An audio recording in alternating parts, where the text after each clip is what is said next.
Welcome back. Very upbeat music that really gets you in the mood to discuss some money. We're talking policy, money policy now. The Central Bank of Nigeria has extended the cashless policy on withdrawals and deposits to 30 more states across the country. According to the Director of Banking and Payment System Department, Dipo Fatoko, he says that charges on deposits and withdrawals had been reintroduced and that individuals who deposit or withdraw less than 500,000 naira, 500,000 naira, would not be charged. But if you deposit or draw more than that, you will begin to attract charges, starting from 1.5% to 2%, and then it goes on as the money increases that you either withdraw or pay in. Some people are a bit skeptical about all this, and of course, this new policy is now being extended to other parts of the country. It had been only Lagos, Abuja, Kano, the main cities in Nigeria. And people are wondering how effective was it when it dealt with only the major cities? So what's going to happen now that they're extending it to the rest of the nation?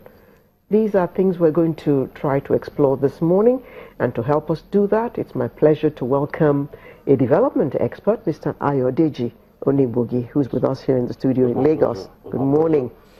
And we have Mr. Odilim Onwebara, who is joining us from Abuja. He's also a development economist. Good morning, Mr. Onwebara. Can you hear us? Good morning. Thank you for having me. Great, great.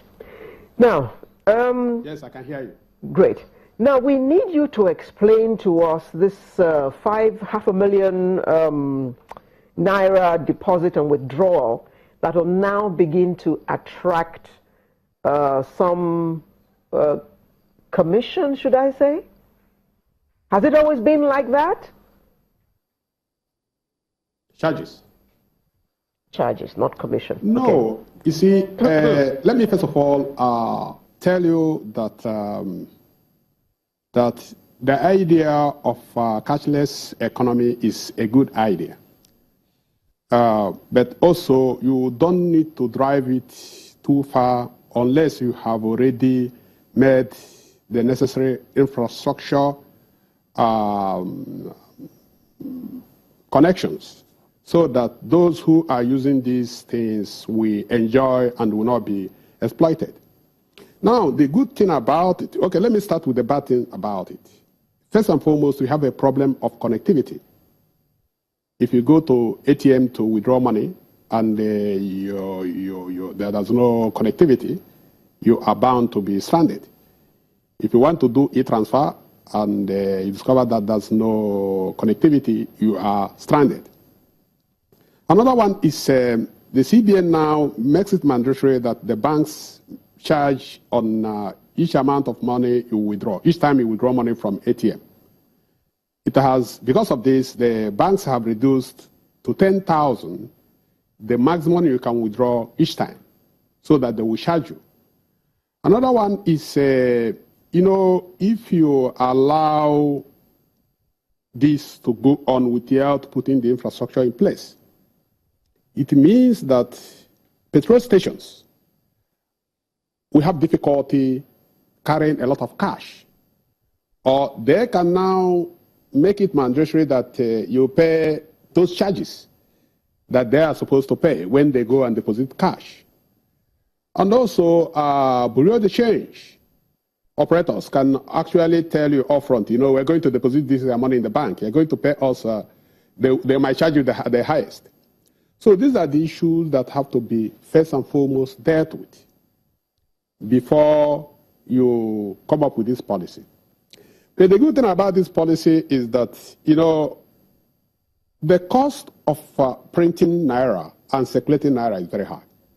Even the cost of destroying naira is high. And also counterfeiting is very, very high. So if you do this, you reduce cost of printing naira and circulation, and also counterfeiting. And also the cost associated with the velocity of money has been very high. So this will reduce it. And also, you know that contaminated notes can spread diseases. So with this, it reduces the spread of diseases as a result of handling of contaminated notes. So, you know, if you look at it very carefully, you see it's a fantastic idea. But I beg your pardon, Mr. Magbara. I beg your pardon. I beg your pardon. Isn't it counterproductive if you say that you want me to go cashless, and when I withdraw from the ATM, you say I can only withdraw 10,000 naira? And the way our economy is now, what can 10,000 naira buy? So if I withdraw more than that, you're going to be charging me. So, I mean, if you're going to be charging me, I will not come to the ATM to withdraw money.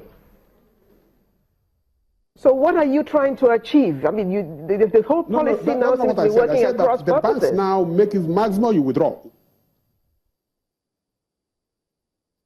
10,000.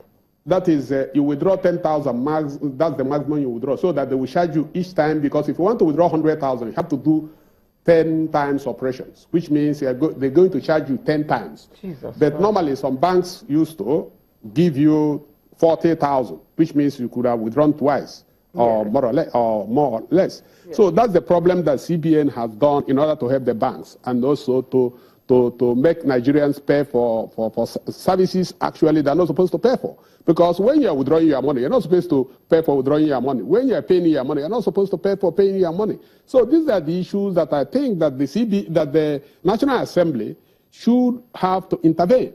And National Assembly hasn't been doing its job. Under Section 8, subsection 5, subsection 4, A and B, it is stated that, that is the CBN Act of 2007, it is stated that at least twice in a year, National Assembly should invite the governor. I beg your pardon. We'll come right back to you after this short break.